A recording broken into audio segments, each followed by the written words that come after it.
नमस्कार, मैं वंदना खुराना शंकराई नाम के इस चैनल में आपका स्वागत करती हूँ। और अभी जो मैं ध्यान के बारे में बता रही हूँ वो है आज्ञा चक्र पे ध्यान।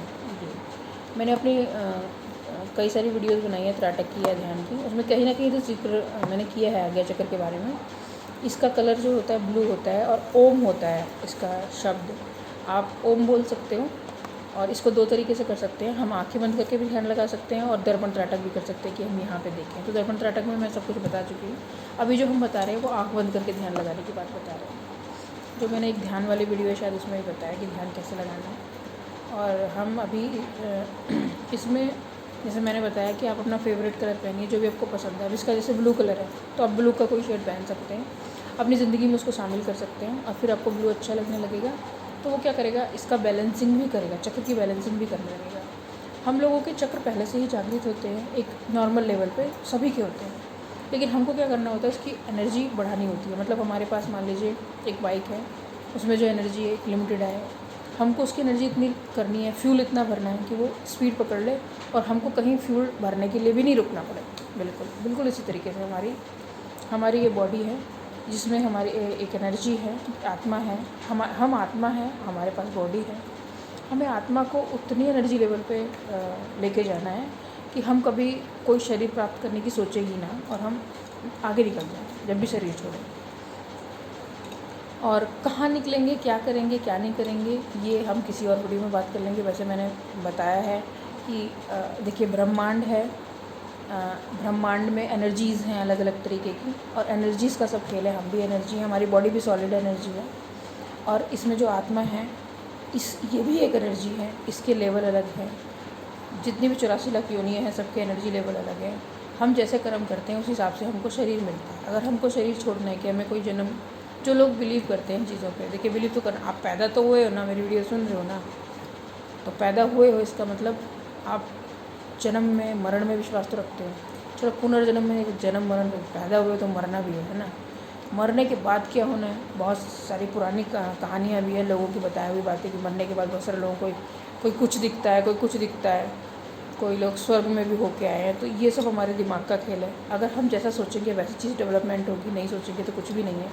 अगर मैं ये मानती हूँ कि ब्रह्मांड में मेरे लिए, मुझे स्वर्ग से लेना देना नहीं है, मुझे कहीं से कुछ लेना देना नहीं है।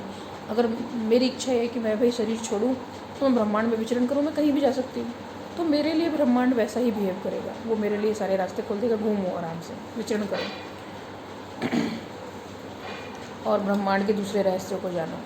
और अगर मैं ये मानूंगी अरे मरने के बाद तो मुझे वो यमदूत लेके जाएंगे घसीटते हुए और मुझे नरक में जाके फेंक देंगे, तो अब मरने के बाद लोगों के क्या एक्सपीरियंस रहे हैं, वो भटकते हैं। कहते हैं जिनकी उम्र पूरी नहीं होती वो भटकते हैं लोग, तो आत्मा बन के भटकते हैं। उसके बाद फिर उनका पुनर्जन्म होता है। फिर कुछ लोग कहते हैं कि उनका कोई लोक होता है कि जब मरने के बाद उनको उस लोक में छोड़ दिया जाता है, वो उस समय तक वहाँ तब तक उस लोक में रहते हैं जब तक उनके जन्म का समय नहीं आ जाता। ठीक है, मेरी थ्योरी यहाँ पे दूसरी है। आपका एक एनर्जी लेवल है, आपने जब शरीर छोड़ा, आपका जो भी एनर्जी लेवल रहेगा वो एनर्जी लेवल को जो जानवर एब्जॉर्ब कर लेगा या इंसान एब्जॉर्ब कर लेगा अपने एनर्जी लेवल के हिसाब से, तो वो उसका शुक्राणु बन जाएगा।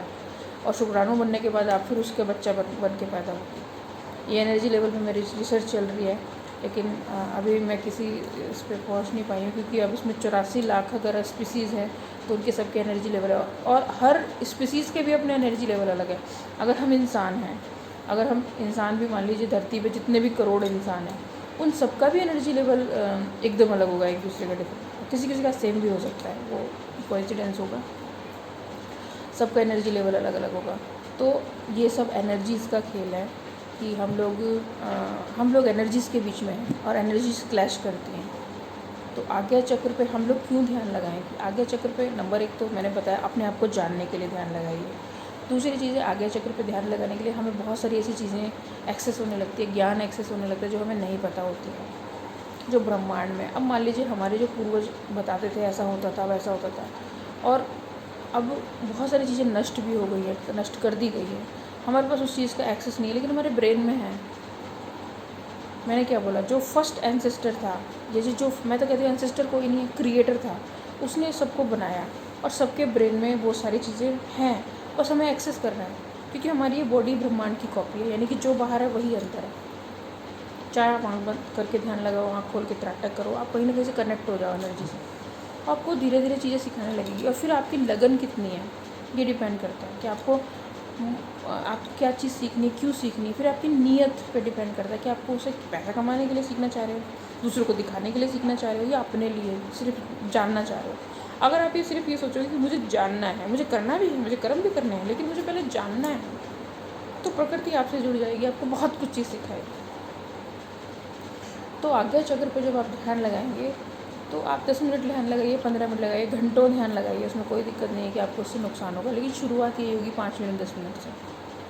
किसी भी एज ग्रुप का बच्चा, बड़ा, बूढ़ा, कोई भी इसको शुरू कर सकता है अपने घर में। आप बैठ के ध्यान नहीं लगा पा रहे हैं, बैकबोन में प्रॉब्लम है, आप लेट के ध्यान लगाइए, आप एक शुरुआत तो कीजिए।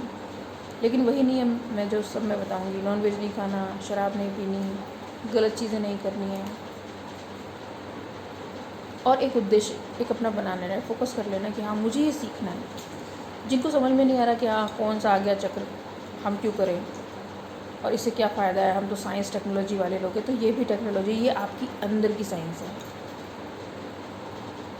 जो आप नहीं जानते। आप सिर्फ किताबें पढ़ते हो और आप वही जो पढ़ते हो उसको मान लेते हो, वो भी तो किसी ने लिखी है, उस पर भी तो किसी ने रिसर्च किया होगा, उसमें किसी ने कितने प्रैक्टिकल करे होंगे।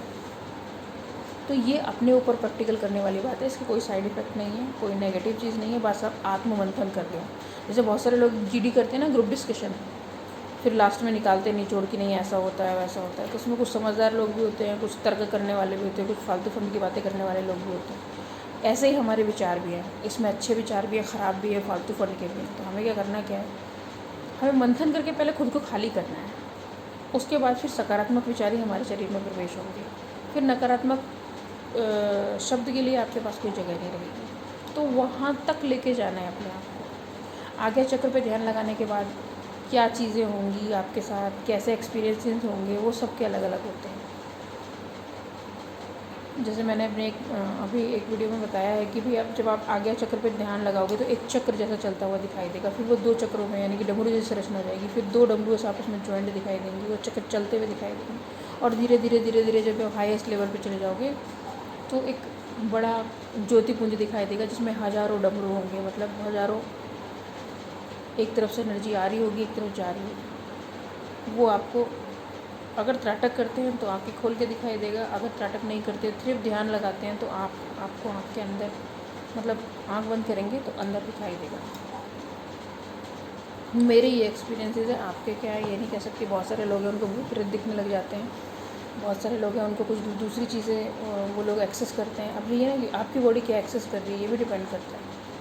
भाई मुझको, या मैंने जो जिस हिसाब से सीखना शुरू करा था मुझे जानना था चीज़ों को, तो मुझको दूसरे हिसाब से प्रकृति ने चीज़ें दिखाई। तो अगर आप भी सोचते हैं कि भाई हो सकता है कि भाई चलो आज्ञा चक्र मैं भी देख लेता हूँ करके, या क्या फ़ायदा होता है इससे, तो देखिए फैमिली वाले सभी हैं, बिजनेस ओरिएंटेड भी बहुत सारे लोग हैं, नौकरी वाले हैं, ये सब। हम एक सिस्टम में जी नहीं रहे हैं, हम एक सिस्टम में फंसे हुए हैं, और सिस्टम में फंसने के बाद लोगों को बहुत प्रॉब्लम्स होती हैं, क्योंकि हमें उस सिस्टम को फॉलो करना पड़ता है। लेकिन सिस्टम तोड़ा भी जा सकता है, सिस्टम को चेंज भी किया जा सकता है, सिस्टम को फेलियर भी किया जा सकता है। उसके लिए करना क्या होता है, आपको इतनी हाईएस्ट लेवल पे सोचना पड़ेगा कि गलत चीज़ें अपने आप ठीक होने लगेंगी। देखिए कुछ लोग सिस्टम को, मान लीजिए आपके घर में ही कुछ गलत चीज़ें चल रही हैं, किसी न किसी को तो बोलना पड़ेगा ना, उस सिस्टम को ख़त्म करना पड़ेगा।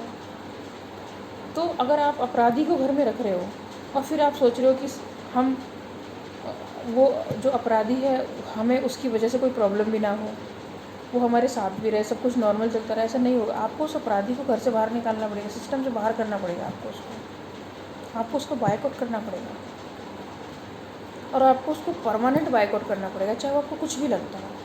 ये मैं आपको सिस्टम की छोटी सी इकाई बता रही हूँ। अगर आपको खुद आप गलत हो या गलत चीज़ें करते हो तो आपको अपने सिस्टम से वो चीज़ें निकालनी पड़ेगी, ख़त्म करनी पड़ेगी अपनी बुरी आदतें।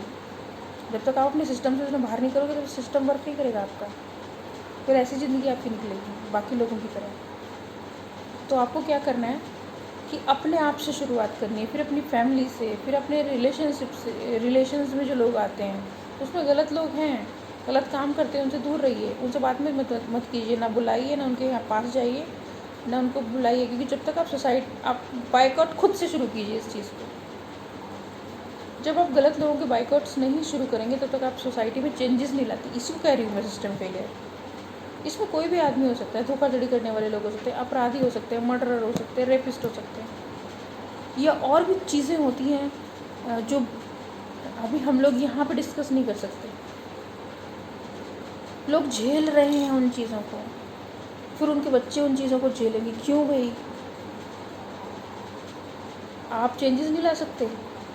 आप अपने नए फैशन के कपड़े पहन सकते हो, आप अपने जो फैशनेबल मेकअप आ रहा है उसके हिसाब से अपना चेंजेस कर सकते हो, आप अपनी लाइफ को दूसरे के हिसाब से बदल सकते हो। आप अपने घर में एक इतना सिस्टम नहीं ला सकते कि गलत आदमी का सपोर्ट किया जा रहा है तो या तो आप उसको निकालो घर से बाहर, उसको सिस्टम से हटाओ, और अगर ऐसा नहीं हो रहा है तो आप अपने आप को घर से हटा लो। ये होता है, 2 तरीके होते हैं भाई। अगर आपके घर में गलत आदमी का सपोर्ट हो रहा है तो आप बोलो उसको कि इस गलत आदमी को निकालो यहाँ से, बॉयकॉट करो उसका। और नहीं कर सकते, नहीं फैमिली वाले सपोर्ट कर रहे या रिलेटिव सपोर्ट कर रहे तो आप अपने आपको वहाँ से हटाना पड़ेगा। नहीं तो आप में और उन लोगों में कोई फ़र्क नहीं है। आप लोग मजबूरी वाली ज़िंदगी जियोगे। आपने कोई सही डिसीजन नहीं लिया। आप जब तक बाइकआउट करना शुरू नहीं करोगे तब तक नहीं चलेगा। और अगर इकट्ठे होकर लोग बाइकआउट करेंगे इन चीज़ों का तो सिस्टम इतनी जल्दी साफ़ हो जाएगा कि शायद सालों की बात नहीं कर रही मैं, मिनटों की बात कर रही हूँ। मिनट्स में काम बनेंगे, ये लोग भी सुधरेंगे फिर, क्योंकि उनको पता है ना कोई घर में सपोर्ट कर देगा। तो वो सब गलत काम में लगे रहते हैं, हमेशा लगे रहते हैं। तो समाज में ये ज़्यादा नहीं है ये लोग, लेकिन चूँकि इनका सपोर्ट हो रहा है तो फिर इनकी पावर ज़्यादा दिखाई देती है। तो हमको क्या करना है? ये करना पड़ेगा। अगर आप ऐसे लोगों का सपोर्ट करेंगे, गलत लोगों का सपोर्ट करेंगे, प्रकृति आपको आगे लेके नहीं जाएगी, कुछ नहीं देगी आपको। और अगर आप उसके जैसे बन जाएंगे तो फिर आपको रास्ता कौन दिखाएगी? प्रकृति तो दिखा रही है। आपके घर में प्रकृति कौन है? आपकी वाइफ है, घर पे जो लेडीज़ हैं वो सब प्रकृति है, रिलेटेड है। पेड़ पौधे प्रकृति से रिलेटेड हैं, कोई भी है, सब प्रकृति से रिलेटेड है। आप जब तक पक्षपात करना बंद नहीं करेंगे, इक्वलिटी नहीं लाएंगे, गलत चीज़ों के ऊपर खुल के बात नहीं करेंगे, डिस्कस नहीं करेंगे, तब तक आप बिल्कुल कठपुतली हैं बाकी लोगों की तरह। और फिर आप यही बोलोगे कि मेरे को तो सभी की ज़िंदगी ऐसी है, मेरी कौन सा चेंजेस है। तो आप फिर वो ऐसे ही, आप कभी खुश नहीं रहोगे, या फिर आप दिखावा करोगे खुश रहने का, अंदर से तो आप वैसे ही रहोगे। तो हमें क्या करना है कि त्राटक या ध्यान के ज़रिए अपनी रियल लाइफ बाहर निकलें, जो आप सच में हो, जैसे आप सच में हो बाहर आओ और सही चीज़ों में आगे बढ़ो। गलत चीज़ों का बायकॉट करो, करना शुरू करो एक बार, फिर आपके साथ बहुत लोग जुड़ते चले जाएंगे। और आज्ञा त्राटक पे बहुत लोग जुड़े हुए हैं, बहुत सारे लोग इसके लिए रिसर्च भी करते हैं।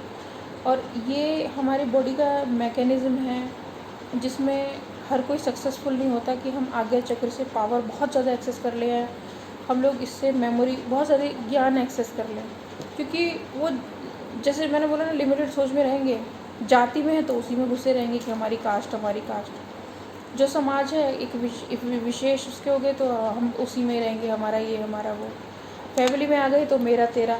तो ये सब चीज़ क्या होता है कि आपको रियलिटी तक नहीं ले जा पाती, आपको रियलिटी से हटा के रखती है, जिसको हम कहते हैं माया मोह। उसी में लगे रहते हो। माया माने पैसा, मोह माने आपके रिलेशनशिप, यानी कि आपकी पत्नी, माँ, बच्चे सब। लेकिन मेरे जो मानना है, आपका एक रिलेशनशिप है जो हमेशा पक्का रहना चाहिए, लॉयल और रॉयल रहना चाहिए, वो होता है पति पत्नी का। उसके अलावा जो रिलेशनशिप है ये सब निभाओ इनको, मैं ये नहीं कह रही निभाओगे नहीं, इनसे आपको कोई लेना देना नहीं है। जो आज आपका बेटा है कल को किसी और का बेटा बनेगा या कुछ और बनेगा। जो आज आपके माँ बाप मरने के बाद वो कुछ और बन के पैदा होंगे। सिर्फ वो इस शरीर के माँ बाप है, शरीर से रिलेशन है आपका, आत्मा से नहीं। आत्मा से आत्मा एक बराबर है। आत्मा अगर ले तो मेरी और मेरे पिताजी की एक ही क्या नाम है, एज एक ही है। धरती पे जितने लोग हैं, जितने जीव, एक चींटी भी उसकी मेरी एज एक जैसी है। क्योंकि हम लोग अगर एक स्पिरिट की तरह सोचे तो, और अगर बॉडी की तरह सोचे तो फिर तो जो चल रहा है वो चल रहा है, इसीलिए तो चल रहा है। कि हम अपने आप को फिज़िकल फॉर्म में अपना लेते हैं और हम जो ऊर्जा है एनर्जी फॉर्म में अपना नहीं पाते, उस रियलिटी को मानते ही नहीं हैं और मर जाते हैं। सोचते सोचते पता नहीं क्या होगा, जो होगा देखा जाएगा, या पता नहीं क्या होगा, यही सोचते हैं। लेकिन अगर आपको कोई बता रहा है कि भाई ये होगा और आपको फिर भी डाउट है कि नहीं मुझे तो नहीं समझ में आ रहा, तो आप करो ना प्रैक्टिकल। एक नहीं 1000 बार करो, 10,000 बार करो, कोई तो प्रैक्टिकल सफल होगा आपका। और जब वो सफल हो जाएगा ना प्रैक्टिकल, तो आप मेरे से ज़्यादा खुश होगे। और जितनी मैं लोगों को बातें बता रही हूँ, शायद मुझसे ज़्यादा 1000 गुना, 10,000 गुना, लाख गुना ज़्यादा लोगों से बात करोगे और बताओगे कि आप ये नहीं हो, आप ये हो। आप आईना साफ़ कर रहे हो लोगों का, आईना सबके पास है, देखते भी हैं, मानते नहीं हैं। तो आप लोगों के आईने साफ़ करोगे और फिर लोग उस चीज़ को एक्सेप्ट करेंगे। रियलिटी, अपनी अपनी रियलिटी एक्सेप्ट करो। मेरी जो वीडियोस बनाने का पर्पज़ है ये यही है, अपनी अपनी रियलिटी एक्सेप्ट करो। जिस दिन आपने अपनी खुद की रियलिटी एक्सेप्ट कर ली, तो आप अपने आप को पूरे ब्रह्मांड में सबसे ज़्यादा खुश महसूस करेंगे। क्योंकि सिर्फ आप ही नहीं है ना, आपके आसपास जितने भी लोग हैं ये सब आप ही तो हो। ये भी प्रूफ हो जाएगा जब आप इन चीज़ों को जानने लगोगे, समझने लगोगे, तो सब चीज़ आपको अच्छी लगेगी। अगर कोई चीज़ छूट गई है, नहीं समझ में आ रही है, और ज़्यादा बातें करनी है, और ज़्यादा जानना है किसी भी चीज़ के बारे में, तो आप कमेंट करो, मुझे लिखो, फ़ोन करो, बात करो। कुछ चीज़ शेयर करनी है शेयर करो। त्राटक करने के बाद अगर आपको कोई एक्सपीरियंसेस होते हैं वो भी आप शेयर करो। फिर भी कुछ समझ में नहीं आ रहा है तो आप ज़रूर पूछें, क्वेश्चन करें। जब तक हम अपने आप को नहीं जानते तब तक आप एक क्वेश्चन बैंक है। जैसे आपका छोटा सा बच्चा होता है ना, वो बहुत सवाल पूछता है, बहुत ज़्यादा हर चीज़ जानने की उसकी इच्छा होती है, क्वेश्चन बैंक बना रहता है। तो वैसे ही आप हो, जब तक आप रियलिटी नहीं जानोगे तब तक आप भी क्वेश्चन बैंक हो। तो आपको लगता है कि मेरी लाइफ में मुझे नहीं पता इन चीज़ों के बारे में, तो पूछो, एक बार नहीं 1000 बार पूछो। मैं बार बार जवाब दूंगी, एक चीज़ को 1000 बार दोहराऊंगी जब तक आपको समझ में नहीं आएगी, क्योंकि यही मेरा कर्म है। मैंने अपना रास्ता बना लिया है, अब आपकी बारी है। इसी के साथ मैं वीडियो समाप्त करती हूँ। वंदे मातरम।